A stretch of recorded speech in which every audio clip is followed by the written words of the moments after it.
One-ish. One-ish. Ish. Again, we want to thank you so much for tuning in. Remember, Open Tax Advocates is the sponsor of this show, and they're there for you. 312-664-6649 or visit chicagotaxteam.com. It's going to be your hub. They'll fight the IRS.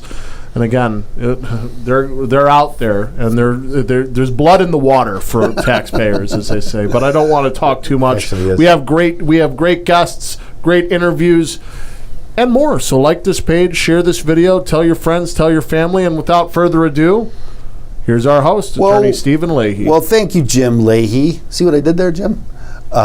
We're here today for another interview. You know, generally I don't like to give a lot of bios and give you a long history of our guest. Our guest today is Andy Dalkin.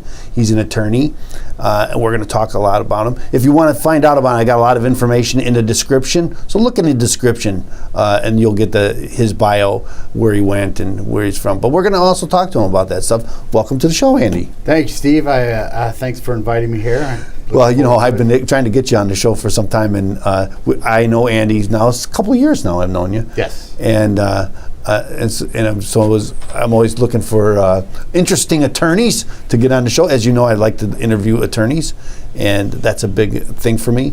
And so I'm so happy that you can join us. What I like to do in the show is first get to know you and find out, you know, what makes you tick. So tell us a little bit about yourself. Well, I grew up not too far from here in Glencoe. Spent most of my life there. Then lived in Cook County until about 2 years ago, until I moved here into Lake County. I was a culture shock. I like Lake County. I do too. It's beautiful here. Had to get away from Cook County and the corruption, the crime. Just understood. We wanted to get out of there. So I spent most of my career, 20 plus years, as a Cook County prosecutor. Well, before we get into that, I want to ask you. You said you grew up around here. What kind of work did your parents do? My father was a real estate developer. He built numerous buildings throughout, mostly Cook County, downtown. Single family, commercial? Apartments. He had some apartments in Evanston, some condos in downtown Chicago. Not high rises. He always told me that it wasn't worth building a high rise because the person who built the high rise was the one that went bankrupt. It was the person that bought the building from the person who went bankrupt. They made money. Wise advice. Yeah. Yeah. Well, your dad saw it happen so many times. Yeah. Yes. And my mother mostly was a homemaker, but she did work in a needlepoint store in Evanston for many years. Good. So, I'm always interested in finding out why. First, where you're from, and sometimes your background and what your parents do has a big impact on what you do. Yeah. But also, before you went, you said you went to New Trier, didn't you? I went to New Trier. Yes. Great school. Yes. I enjoyed there. Meet a lot of great people that turn out to be. Absolutely. A wonderful place. Yeah, it is. I was at New Trier East for 2 years, and then it turned into New Trier for the last 2 years. I still consider myself an Indian, though. And but that's interesting. When did you always want to be an attorney? No. In fact, I went to college believing that I was going to go to medical school. Oh, and tell us where you went to college. I went to Purdue. Why Purdue? I went. A friend of my brother's took me there for a tour, and I absolutely loved it. So it was between that and Michigan State. And both good schools. When I was supposed to go to Michigan State, there was a huge snowstorm, so I never made it there. So you never even looked at it? I never even looked at it. But I heard that's a great school as well. Yeah. So I decided to go to Purdue, and after my first semester, I changed from medical or pre-med to political science. I know you're a huge Purdue sports fan. I am. So that's part of it. Yes. Comes with the territory. Yeah, become an alumnus. That's kind of goes with it. Right. I think my wife is.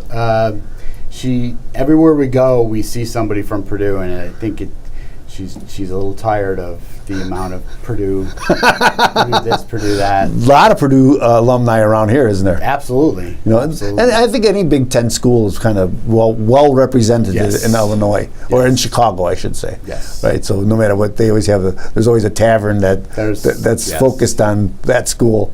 I have a friend. Isn't that amazing that the city does that, though? Yeah. They have that sort of, that build out. Get your niche. Right. I found that out when I moved downtown, and it was. I walked into a Michigan bar, and I was like, "Ooh, I don't want to be here." No. I have a friend that's a big Purdue fan, and he's again big alumnus and loves watches. I think you guys had a big run this last Yes. basketball run, so that was exciting, right? I was lucky enough to go to the Final Four. So did my friend. Yeah. It's like, hey, The first game I was lucky to go to. The second game, well, did you go to the second game too? I was there. Okay. I was Well, there. good. I always say I'm a Cub fan, so Yes. sometimes the road there is fun, as much as the final road is not Right. fun. Right. But the road there is always I fun. was very happy with how Yeah. they did. I can't complain. So that's always a big thing, and I like that. So when you started political science, then you knew you were going to be a lawyer, or when did that happen? I think after my first semester as a political science major, that's kind of when I decided that I was going to go to law school. What I always wanted to do was to go to law school and then eventually I wanted to go into politics. But then as time went on, I changed and didn't want to go into politics. I just wanted to.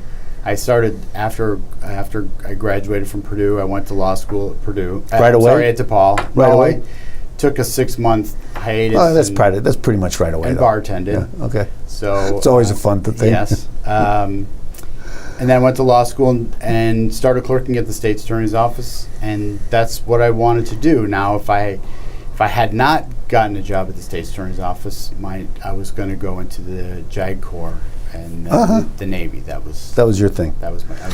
It's funny how, and I always like to ask that question that you just kind of answered. What was your first job out of law school?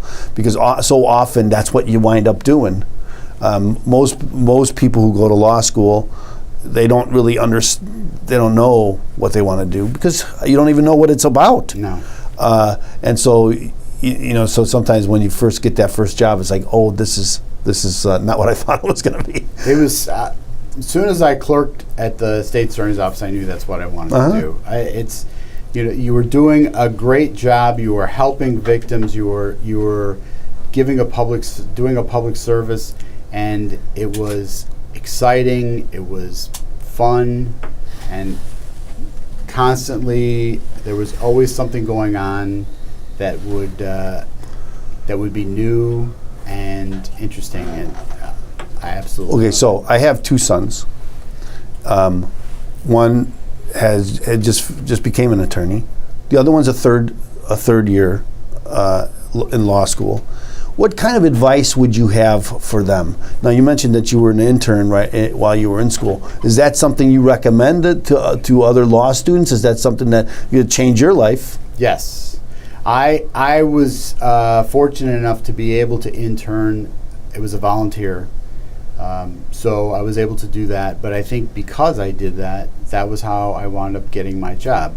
I'm not going to lie about my grades in law school. I was not in the top 5%, but I worked my butt off as an intern, and that's how I was able to get the job, because they saw that I could do the work and that I would be a good prosecutor. And that would be a recommendation if you have the ability to volunteer or intern at a law firm or for a judge. Absolutely.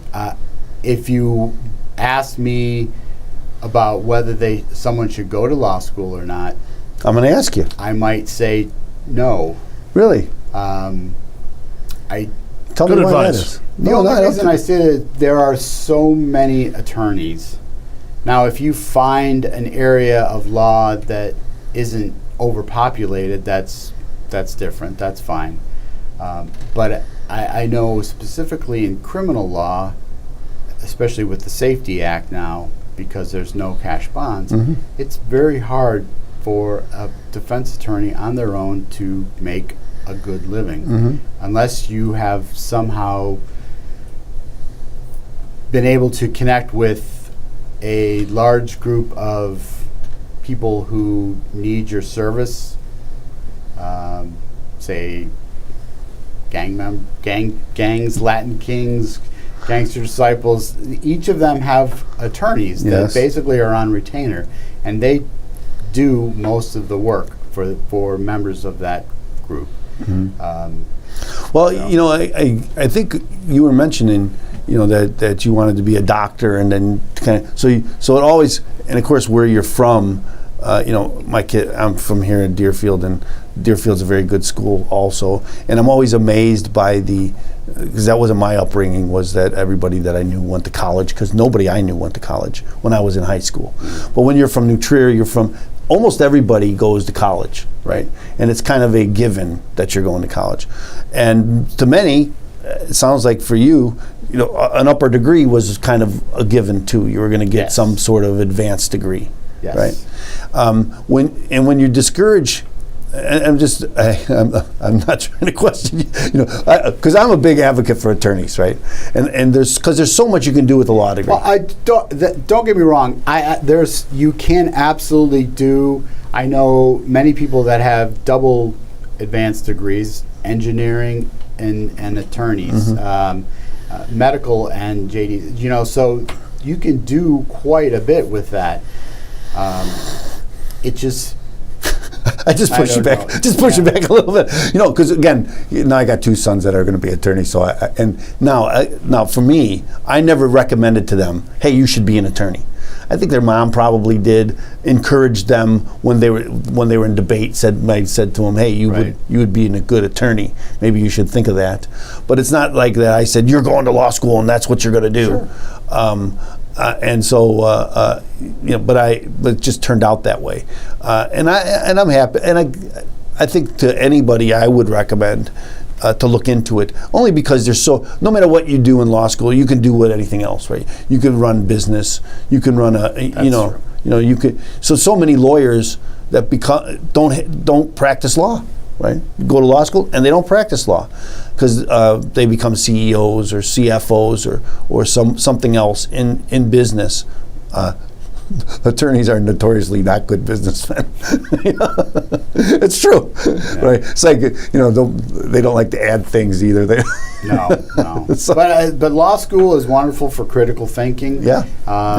It makes you think about both sides of arguments. So debate is definitely, if you're good at that, you tend to be a good attorney, because you need, in order to be a good attorney, as you know, you have to think from both sides. See, now that's my next, you're going right into my next question, which is what makes a good attorney?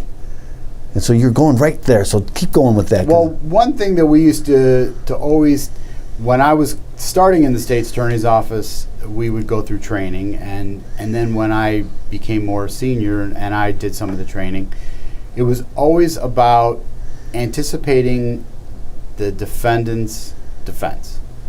Because in order to prosecute a case successfully, you need to know what the other side is going to argue.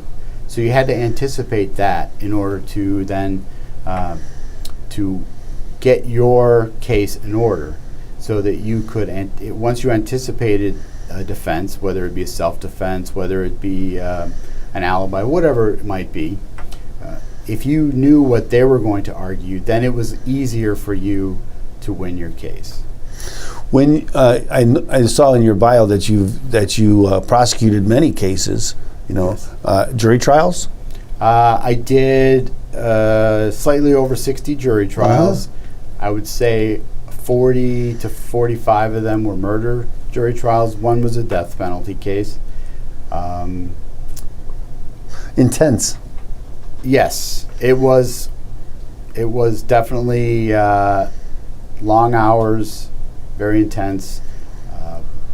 You have victims of those murders who are obviously no longer there, but their families are there, and so you want to work hard for the families. You want to have some closure for them. You want some justice for them.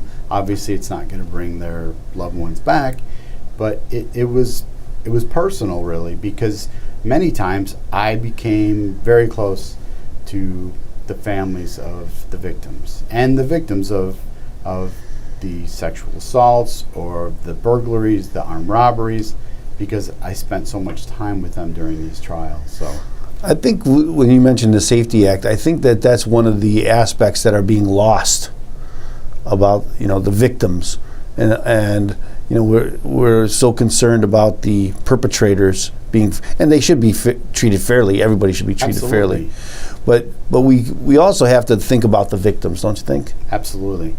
When I first started in the office, I was asked the question, what is the end result that you're looking for when you try a case, when you handle a case? And I said to win.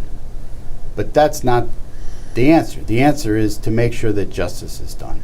And that's not just justice for the victim, that's justice for the defendant. You want to make sure that there's a fair trial for both sides. You need to be open and honest, and you cannot hide evidence. You can't do, that's not the way to prosecute. I think that's so important. I've had so many defense lawyers, that I talk to in just interviews, and friends of mine and things. And one of the things that they say is that when prosecutors, when they want to win, rather than receive justice, then that's when things get kind of right. They don't follow the rules. And that's where I think this idea of double-tiered system comes in. That people look and say, you're supposed to be, and I love that about what you just said about justice, right? And as attorneys, that's what we're supposed to. Right. Justice is what we're supposed to seek. Right. Right. I mean, it's maybe a little slightly different when you are a corporate attorney and you're representing your client. Obviously, you still should not be withholding evidence, but when you are representing the state of Illinois or the county of Cook or Lake County, you need to make sure that justice is done. And I honestly think that that the Safety Act is focusing too much on the defendant and less on the victim. Agree. Now, you mentioned that you were a political science major and you were thinking, I want to get into politics. And I know that you have kind of thrown your hat in the ring in politics. Talk a little bit about that. Talk about what you're doing.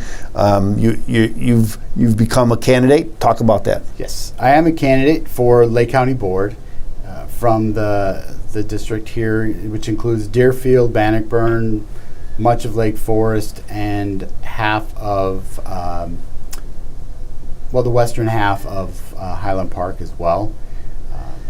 So as a candidate for the Lake County Board, I have been trying to meet as many people in the district as possible. It's a great experience. It's a new experience for me. The reason I decided to run for the Lake County Board and not something more countywide or even a federal office is because I really want to help people locally. I want to deal with local issues. Issues like one of the issues that started me going was the fact that right behind my house is a train, the tracks, and at all hours those trains will go by. They'll honk their horns, and so it made me think, well, if I have this issue, then somebody else probably has an issue about flooding in front of their house, or the roads, or the forest preserve, some local issues that maybe people don't address or even think about are really important to me. And I'm trying to make it about that. So I want people to tell me what issues locally they have so that I can be informed about the issues, and when I'm elected, I can try to address those issues in the board. A true people's candidate. Yes. I actually What's love. a good website for me to go to if I want to learn more about your stance and your campaign? Yes, you can go to www.dalkin, DALKIN, for lakecounty.com. That is my website. I have a Facebook page as well, and I also have an Instagram page that you can go to. I've been advocating for some time about local politics, right? That people should get involved, right? And I met you because I'm a precinct committeeman, right? And why did I do that? I did it some years ago, and I was really turned off by the whole that whole experience. I ran for two terms, and I did the 2 terms, and I was again turned off by that whole experience of just like seeing what's going on. Politics isn't for everyone. Well, No. but here's the thing, and so I started telling people you should get involved, right? And then I thought, I should probably do it again, and don't be a doormat, right? Because I didn't want to, hey, that's their thing. I'm going to let it be their thing, and I was a newcomer, and I didn't want to upset anything. But now I don't care. It's like, represent your people, get involved, say something, appear at meetings when local candidates like yourself are running. Meet them. They have these meet and greets, and you should go meet them, and then you can have this relationship with them. It's so important. Do you agree? Absolutely, and one of the things that I have been doing is, so if you go to my website, it has a phone number. That's my personal cell phone number, because I want people to be able to reach me when they have issues. I don't have a secretary, or I don't have a website where you can contact me directly like that, and I'll get back to you sometime in the future. You can call me directly. And I think that's important, that there is access to your elected official, that if you have an issue, if you have a complaint, that you can reach them directly. I would suggest everybody here, and it really doesn't matter what side of the aisle you're on, but Agreed. go ahead go to dalkinforlakecounty.com. I'd put that phone number in my phone. That way, when you do end up winning in November, I can give you a call, because I'll tell you, hello, all Mundelein residents. Of course, the trains go by and they're wild out there. That town is notorious. And I digress a little bit, but that town is notorious for trains, as we kind of brought it up. So go to this website, put that phone number into your phone. I agree, and I got to say, I'm going to go back to this, because you mentioned that why you became a local candidate, rather because so many of us think we have no power, no influence over big issues. But we can have we can start by having an influence locally, right? I'd say even dog catcher. Do you know who your local dog? And now talk about as a Lake County board member. Do you know who your board member is? I bet you don't. Maybe you should, right? Maybe we all should. And one of the things is, I think they don't want you to know, right? Because it makes it easier for them to be elected. Right. And I will say that many people that I speak to do not know who their board member is, the person I'm running against. They have no idea who he is, never heard of him. He's not out in the community. I'm not here to badmouth him, but it's important that if you're elected to a public office, that you do your job. He misses meetings. He's missed almost 20% of the meetings he's supposed to go to. He's not really accessible to the community. And I think that's really an issue that needs to be addressed. That's why I'm here to give my time. I realize that there is a salary that comes with it. I don't, That's not why you're running. No, and that's the same thing when you go back to when I was a state's attorney. I started off. I had friends out of law school that were making over $100,000. I was making substantially less than that, but that wasn't the reason why I decided to do it. And I was happy with my job, they were miserable. Mm-hmm. Now they're probably retired and very happy, but well, we hope so. Yes.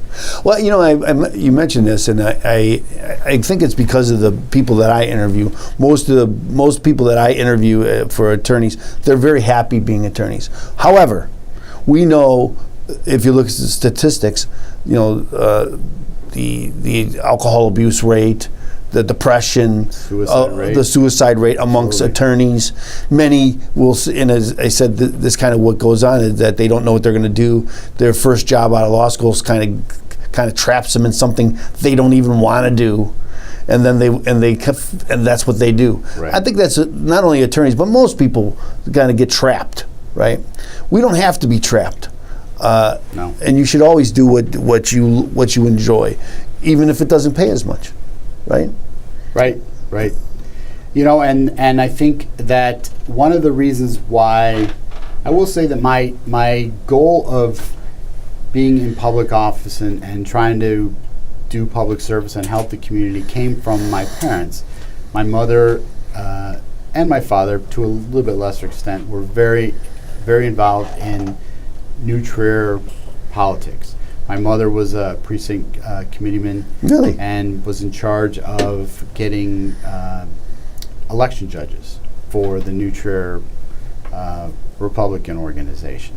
So I spent many days with her when I was younger at the office in Wilmette. One time was there, met somebody that I was told his name was Rumsfeld.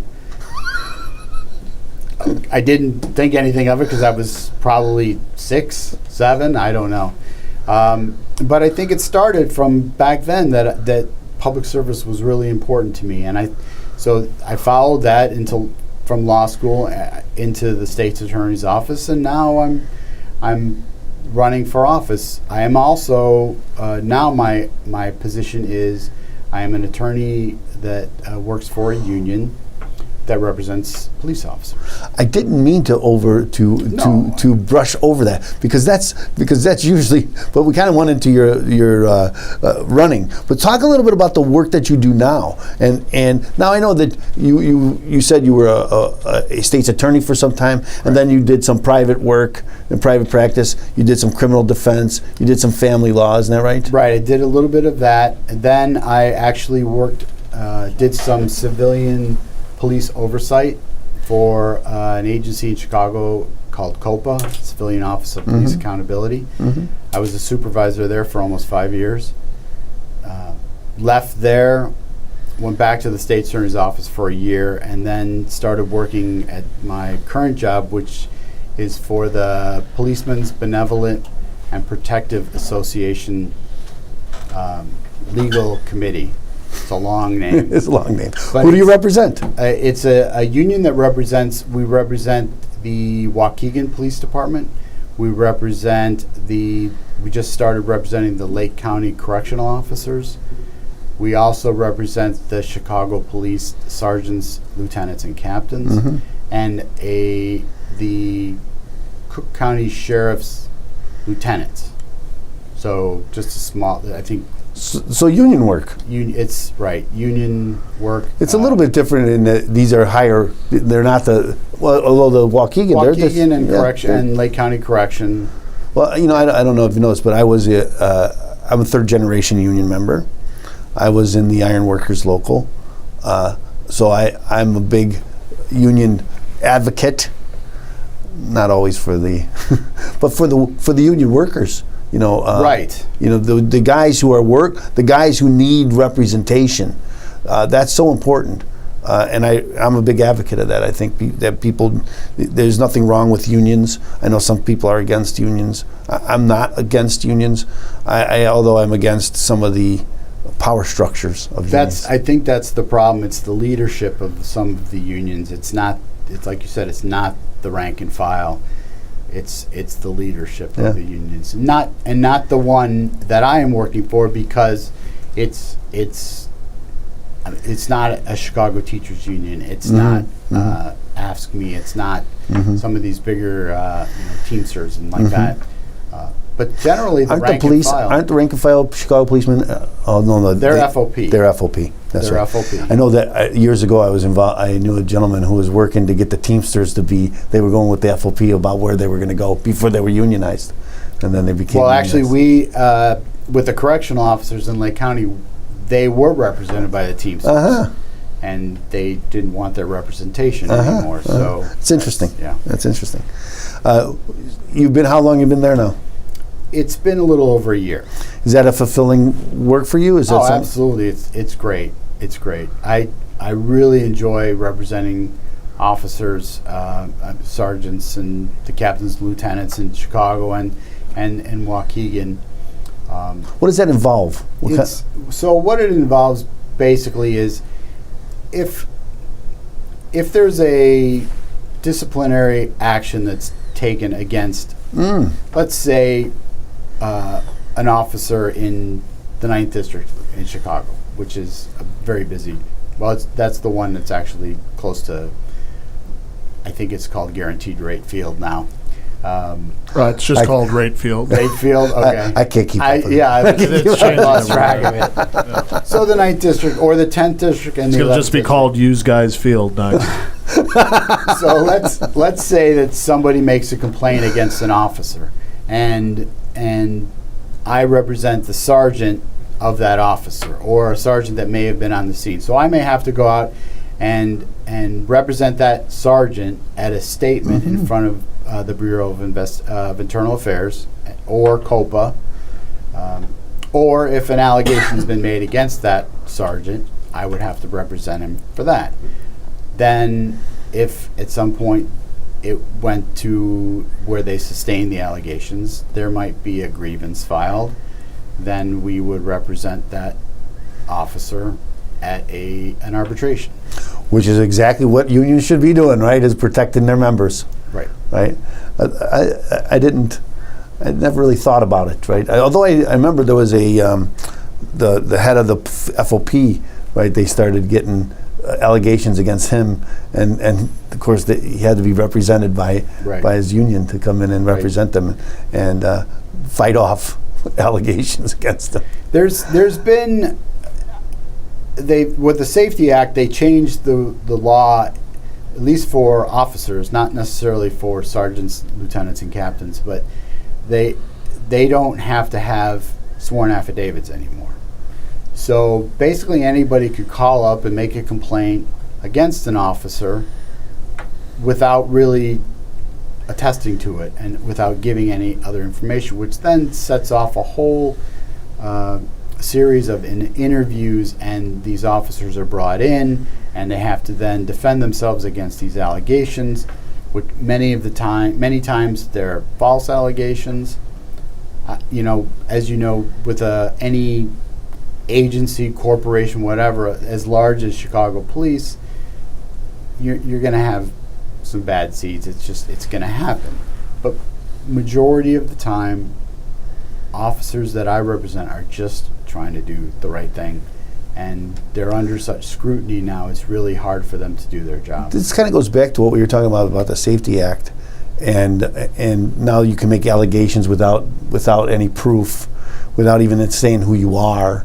And there's other things like domestic abuse sometimes, and we talk about the red flag laws, and that you could just make an allegation against somebody and they're going to lose their rights based on some allegation that may or may not even be true. And people I don't think people understand that there is a process that goes in. It's not just casting an allegation against someone, but then it creates this whole big process that has to happen. Right. No matter what, no matter how frivolous. Is that right? Right. And it's unfortunate that they have to go through this, because it's then on their record. Even if they're cleared of the allegations, it's still there. It can't be used against them, but it's still there, and they still come down. They have to give a statement, and when they give a statement, they may see somebody they know, and then that person knows that they've given a statement, and it's really it can harm their careers. It can harm their reputations. I'm not, like I said, everybody makes mistakes. Sometimes people need to be disciplined for making mistakes, but the level of discipline needs to be. I just think there should be some accountability on the other side is all. I think this goes back to, the victims always become, right. They become, the attackers become the victims and say, look, and then to cast the doubt on the police officer who's just trying to do his job. And of course, the guy who's been the perpetrator it's to his advantage to start casting stones at the police officer and say, what a bad thing he did to me.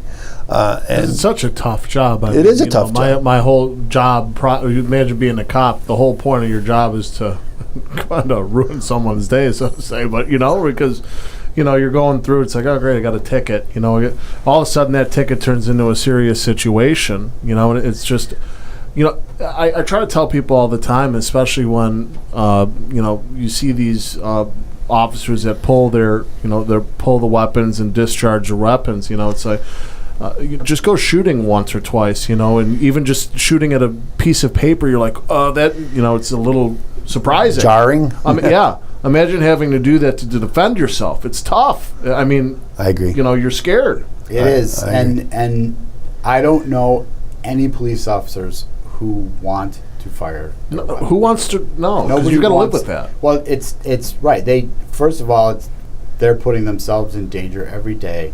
They don't want to shoot anybody unless it is absolutely necessary, and it's but it's a split-second decision. So I've seen situations where it was less than a split second, and an officer had to make a decision, and he made a decision, and he wound up shooting somebody, and that person died, and he is they forever wanted changed to fire him, and he it has definitely affected him because he didn't want it. He didn't want to fire that weapon. He didn't want to shoot anybody. As we just mentioned about talking about the investigation that comes with false allegation. Once you discharge your weapon, there's a whole host of investigations that go into this. Right. People don't take it. It's not a frivolous thing. People don't take it lightly. I hear people all. Same thing with attorneys when you go to ARDC. I had a gentleman who was on the ARDC for some time talk about attorneys, and I've often heard from clients say, "Well, you guys are all just covering for yourself." And I had to say, nothing's further from the truth. Okay, many of the allegations don't go anywhere because they're not founded. Right. Right. And so when you think, if you make an allegation to the ARDC or to the police, the policeman, it's not swept under the rug. No. There is an investigation that happens, and there's reports that are done, and there's a whole host of things that have to occur because of the allegation. Right. And I think obviously having representation is so important. Well, but the general public doesn't really understand how the courts work, or how I don't. I don't. Right, I'm the general public. I'd like to say I'm a pretty good litmus test on general public, but all joking aside, people don't understand how these things work out, and that's why it's important to have a show like this, have you on, Attorney Andy Dalkin, talking about, hey, this is what I do, and this is how this kind of process lays out. Well, I know I'm going to go back to your run for office because I think it ties into this very Absolutely. well. And and why you're running for office, and the office in particular, the office you're running for. But we just came off of July 4th. Talk a little bit about July 4th, and I know you went to a bunch of parades, yes, and you got a chance to meet a lot of people. Talk a little bit about that experience. It was something different that I had never experienced. I've always been on the side watching the parade, but actually being in the parade was I had a great time doing it. It was hard. I lost 4 pounds that day because you try to go from side to side and shake as many hands and meet as many people as you possibly can, And I had my stepdaughter was driving my car, which had signs on it. And so I would stop and go talk to people, and the next thing I know, my car's 200 yards up. I then had to run to catch up to it, and then I do the same thing again. But the number of people that I met, the reception I got was wonderful. We were in Deerfield. We then hightailed it over to Highland Park, which started right after, and we were able to get into that as well. But just the amount of people that I've met, and specifically on the 4th of July, it's really great to see that people actually are interested in finding out about what I'm running for. A lot of people don't know what a board member does. A lot of people, as I said before, have no idea who their board member currently is. And I was just, it was great. There's a parade coming up in Lake Forest Days in August, which I will be involved in as well. Now that I have a little experience, I know I'm going to change some things up. I laugh because there's a difference between the politician who wants to sit on the car and wave at everybody, and the guy who's running back and forth losing 4 pounds. Yeah. There's a difference. Absolutely. You can't sit in a car and wave. That's the Grand Marshal. That's what the Grand Marshal does. Actually, the Deerfield Grand Marshal, 2 of them, Jan and John Zobis, who she was a former clerk for the West Deerfield Township. She has been wonderful to me, been really helpful. So, well, you kind of created another question for that I think would be applicable. Tell people what a Lake County board member does. Yeah, that would be great. Sure. So the Lake County Board is in charge of, we handle the clerk's office, the state's attorney's office, public defenders, sheriffs. We do the funding. We will, I should say, when I'm elected, we will, with the Lake County appropriates funds for all of these agencies, the Lake County Department of Health, stormwater management as well. Wow. So it does quite a bit of work that people probably don't even realize. The roads, county roads, that as well as the county board does in fact have its own set of taxes. And as many of you who are watching now know, from Lake County, their taxes went up substantially this last month because the county board decided to double the county tax from 2.4% to 5%. Wow. That's not a small number. No, I looked at my bill and it went up substantially, and I think that what concerns me about it is they've raised the taxes, but they haven't really made any kind of cuts. So instead of cutting out unnecessary programs, they've added programs, and in order to cover those programs, they've raised taxes. And it's going to continue to happen. And those, when I am elected, I definitely want to make sure that any program that is funded is a necessary program that will provide a service to the community. I think we need to put a moratorium on taxes, and with an eye towards eventually lowering them back. You know, you need, in order, if you ran a household by deficit spending, you would go broke. You would go into bankruptcy court, and it would be a bad situation. I don't want to get partisan because I think local shouldn't be really partisan. Right. Because local issues are local issues, as you talk. And again, it's kind of the breadth of what the county board does is, I don't know if people understand that, as the flooding, almost everything, all of the funding that goes through people. I don't think people understand that it goes through the county board. I think a lot of people believe that the county board is more of a administrative, not even administrative, just a token group of people who want to put ideas forward, but they have real impact on all Absolutely. of us. So important. But when you just mentioned that instead of looking to cut programs before we raise taxes, we simply raise taxes and increase programs. And I think, and again, not to get partisan, but there's a different philosophy.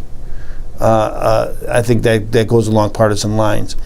And so it's really, what kind of philosophy do you believe in? And I think you just voiced it very well. It's like, we should worry about the people who are paying the bill. Well, there are obviously there are certain programs that are necessary to help people who cannot help themselves. I'm all in favor of that. I don't think that providing funding for people that it doesn't help them move up. That's agreed. That doesn't help anybody. I think the programs were geared that way, but many of these programs got people, and we talk about being trapped, right? They get trapped because you're getting just subsistence.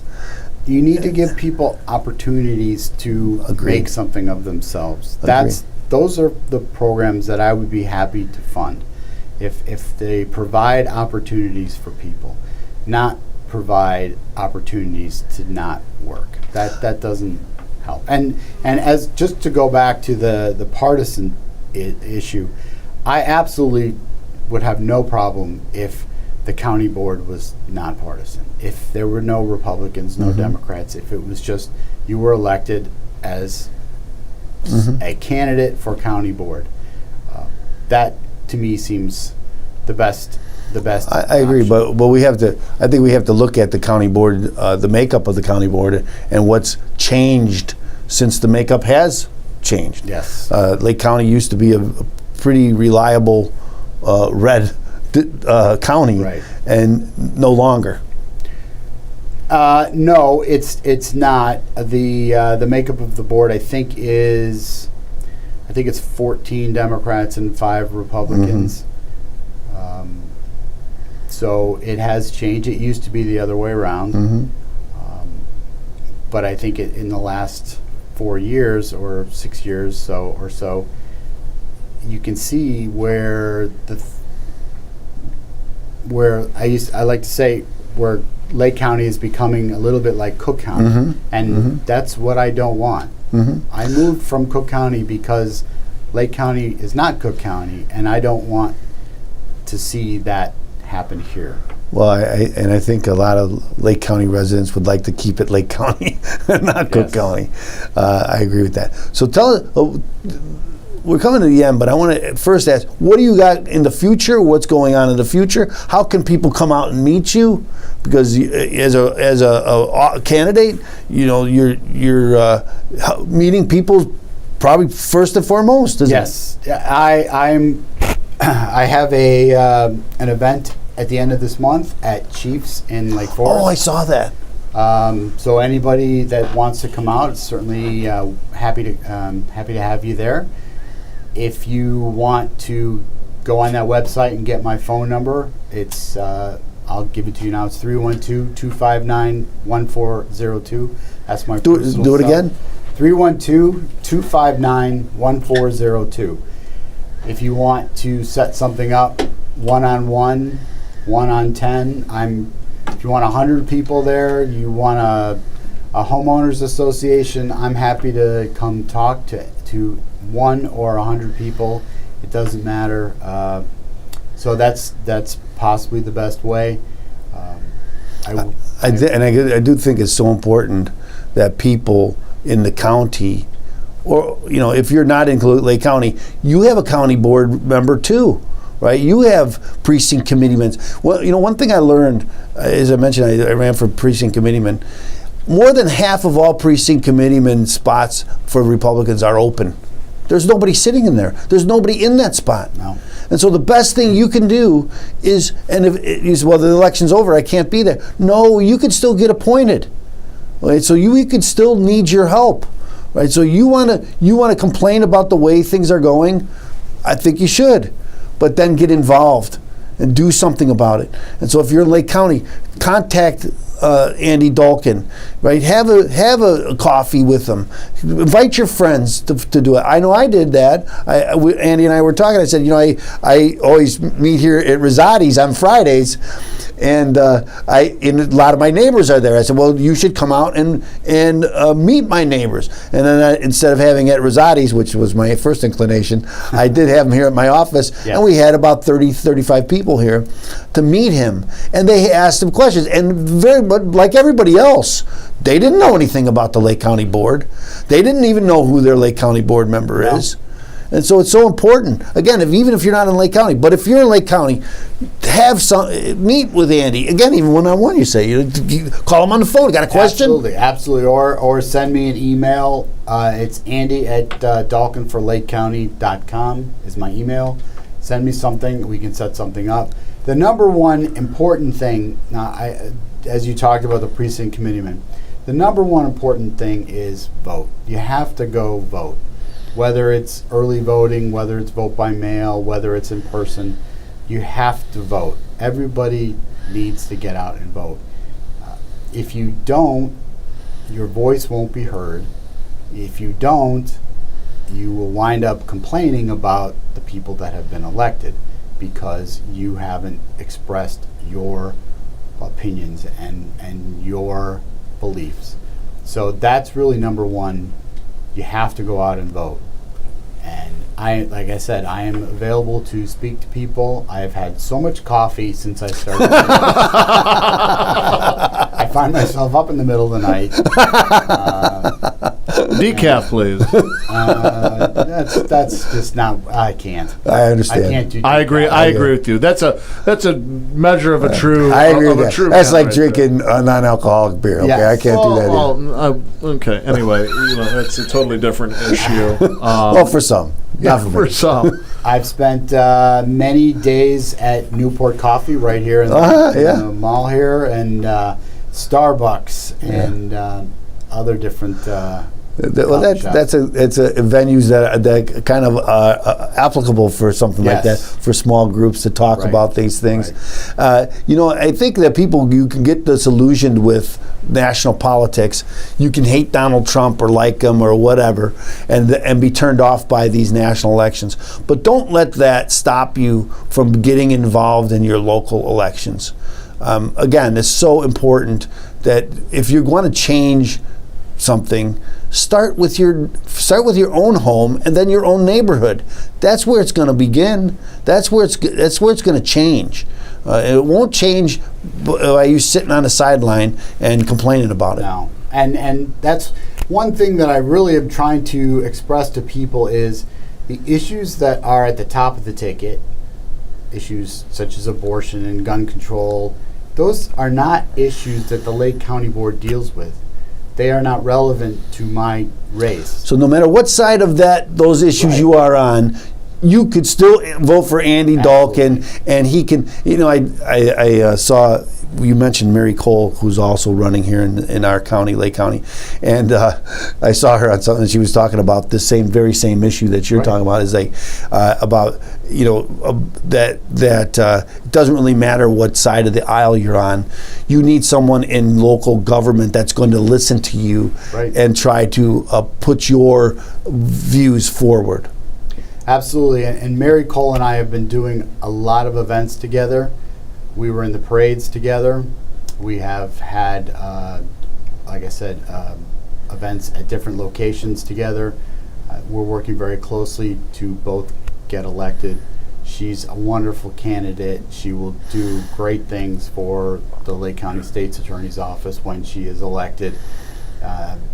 She will bring back real prosecutors, and I know you have this affinity for prosecutors. Yes, I went to one of her functions at the gallery in Lake Forest, and she spoke to the crowd, and afterwards I walked up to her and I said, Mary, that was by far one of the best closing arguments I think I've ever seen. And she was so happy that another prosecutor said that, but she really knows what she's talking about. She really has some great ideas, and I think we need like you, she's lived it, right? Yes. As a prosecutor, she's lived it. Not as long as me, but she's a lot younger than you, Andy. Yeah, she's a lot younger than me. She is a lot younger than me. There's no question about that. Yes.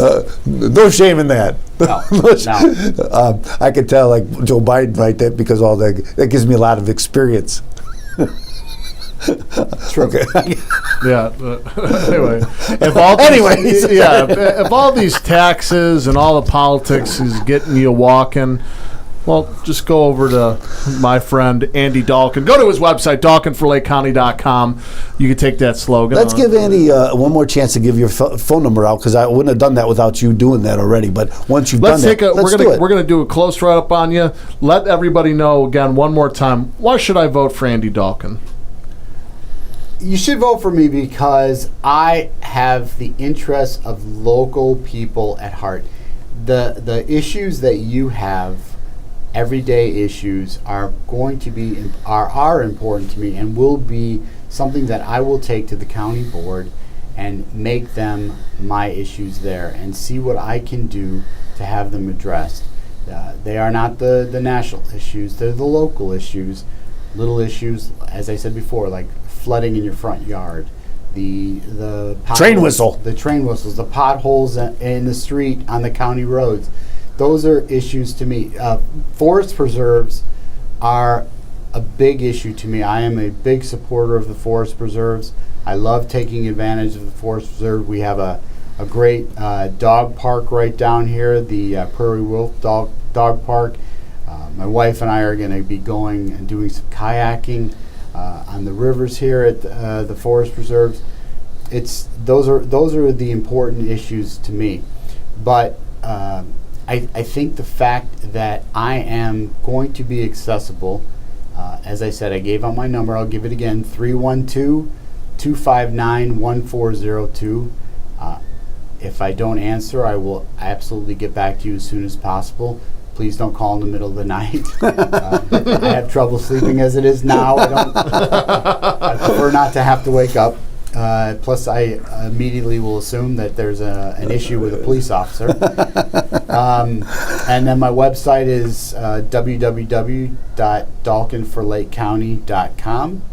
You can go there and find out a little bit more about my background, about issues that are important to me, about events that might be taking place.